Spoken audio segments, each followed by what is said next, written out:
The Merlin's Claw. Feixiao, one of the 6 Arbiter Generals of the Xianzhou Alliance. Exercising restraint might not be one of her strong suits, but there is nobody among the Alliance that embodies Lawn of the Hunt's will more than Feixiao.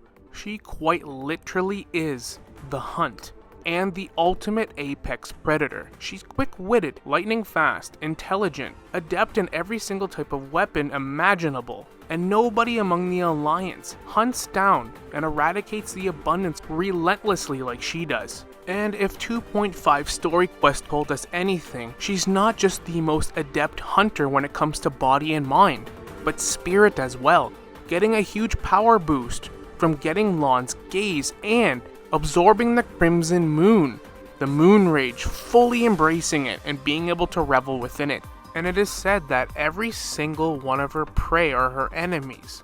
When they see her barreling down towards them, she sees the same thing in all of their eyes: fear.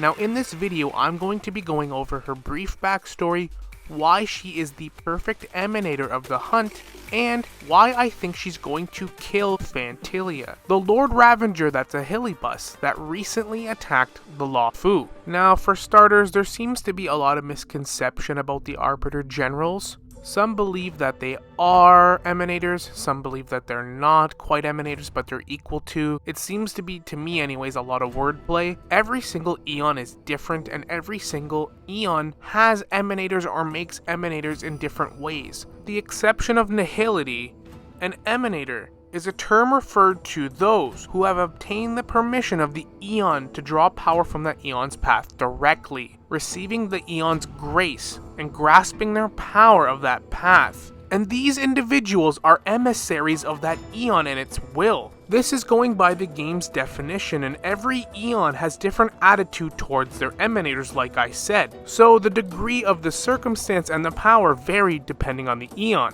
A good example of this is Aha of Elation. Sometimes this Eon makes Emanators out of individuals who actually don't like the elation because it thinks it's funny. The Harmony doesn't really use the word Emanator, but anyone that can tune the harmonic strings is considered to be an Emanator, since the Eon of Harmony empowers those who can do this.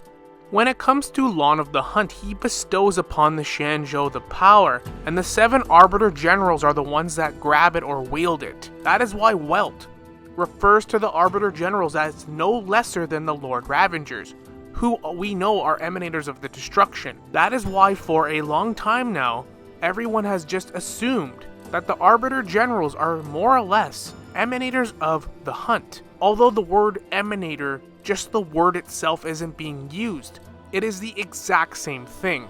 But when it comes to Feixiao, it's on a whole nother level. Her literal codename or nickname is the Merlin's Claw. A Merlin is a small species of falcon who are quick, swift, and amazing hunters. That is where the nickname comes from. She's also part Borisin. This we learned in the 2.5 quest.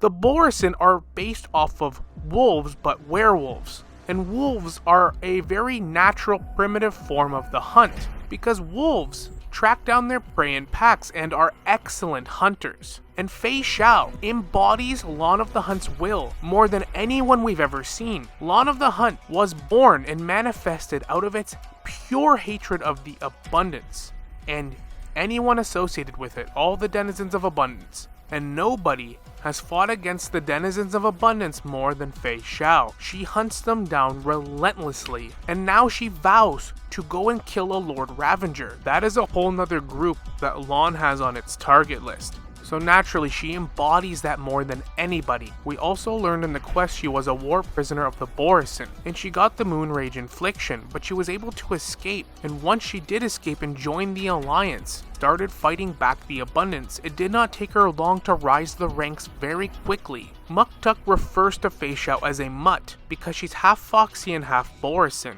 She has the ruthlessness, the instincts, and the primal nature of a Borisin, as well as the Moon Rage, but she has the intelligence, quick wit, speed, and cunning of a Foxian, and her power is insane. She is literally the perfect killer, as we saw in the quest. Doesn't matter what weapon she's wielding, but the cherry on top is that not only is she able to withstand the Moon Rage infliction in the Crimson Moon from Hulei himself, but she even earned Lan's gaze when she called and asked for it. She prayed to the Eon of the Hunt, and they responded without hesitation. Now, I don't know how much evidence this actually suggests, but Acheron, who's a playable Emanator character already, her burst doesn't use the energy gimmick, it charges up, and Feixiao's is kind of similar. Just something small to note. Now, she mentions she wants to kill a Lord Ravager, and honestly, it would be pretty cool if they introduce some new ones. I think we will pretty soon. But the reason I think it's obvious she'll kill Phantylia is, well, there's multiple reasons actually. One, Phantylia already attacked the Alliance, so she would obviously be on their hit list. But another reason is Phantylia is associated with both the destruction and the abundance. The Hilibus are known to be shapeless entities and some of the strongest species of the denizens of abundance, and Phantylia is the strongest of this species. They are basically a spirit essence and a spiritual organism, and obviously, as we've seen, they can infiltrate the bodies of other individuals, mortals, which we obviously saw her do with Tinyuin. Nanook sought out Phantylia to be a Lord Ravager because the Hilibus can infiltrate from within. Nanook finds interesting and unique, beautiful ways of destruction, not just your typical blowing a planet up. That is why all of the Lord Ravagers have a unique aspect of destruction, and Phantylia's is destruction from within. She takes over your body and your mind, destroys you, corrupts you to the point where you'll do self-harm to yourself. Then she can infiltrate the civilization and cause catastrophe from within, which she was trying to do on the Xianzhou. Obviously, it took all of us to stop her, and we did, but we did not kill her.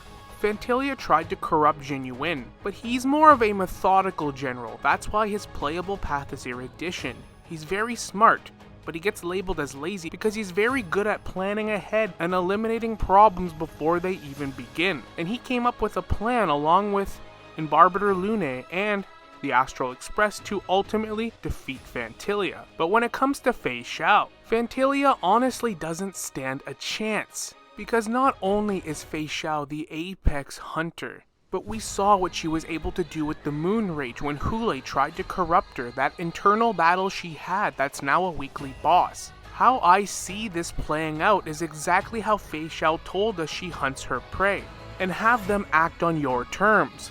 Phantylia will try to do what she tried to do with Jinyuin, corrupt Feixiao from within, similar to how she did Tinyuin. And Feixiao will bait her into doing this, and that will ultimately be Phantylia's worst mistake and demise, because now she will be trapped within Feixiao, nowhere to escape, and she'll be a prisoner within Feixiao's own body. We saw exactly what she was able to do with the Moon Rage. Feixiao was already absurdly powerful before she got Lan's gaze, and now with the Crimson Moon absorbed, there is nothing Phantylia is going to be able to do to corrupt Feixiao. She's fought the worst demons already internally, and because Phantylia is a Hilibus and a spiritual being, Feixiao will ultimately hunt and kill Phantylia from within, which would be the perfect way to put an end to Phantylia. Allow her to think she's corrupting your body and destroy her from within, and there's quite literally nobody better suited for this exact task than Feixiao. As the 2.5 quest perfectly demonstrated for us, her mental resolve is off the charts, and she's constantly fighting back the endless rage. Hulei said himself, nobody will truly understand Feixiao like he does. She's not just the most powerful emanator of the hunt, she is the hunt. And nobody embodies Lan's will more than her. Plus, let's be honest with ourselves, nothing would please this Eon more than killing a being that's associated with the two Eons it hates, destruction and the abundance. Because again, I really don't see them introducing a brand new Lord Ravager just to kill them off. Phantylia already had a story arc, and this would be a perfect fitting way to kill her off. And I think they'll save the other Ravagers for other places we visit, because Honkai Star Rail has a lot of lifespan left. And the Lord Ravagers are gonna all have to die at some point, or at least most of them. But overall, I truly do believe, unless we get some insane Galaxy Ranger at some point, this is the closest we are ever going to get to having a true and blue Emanator of the Hunt. Like I already said, The hunt doesn't pick Emanators in the traditional sense like some of the other Eons. They all have their unique quirks on how they pick Emanators. Similarly to the Harmony, and those who can tune the harmonic strings, the generals are the ones worthy, and have the honor to take up Lan's blessing. But Feixiao, in my opinion, embodies that in every conceivable way, wholeheartedly, and will ultimately kill Phantylia. Which Lord Ravager do you see her hunting down? How do you see that all playing out? Let me know your thoughts in the comments. But thank you so much for watching. I do hope you enjoyed the video. Like and subscribe if you'd like to see more content like this, and as always, we will see you all in the next one. Later.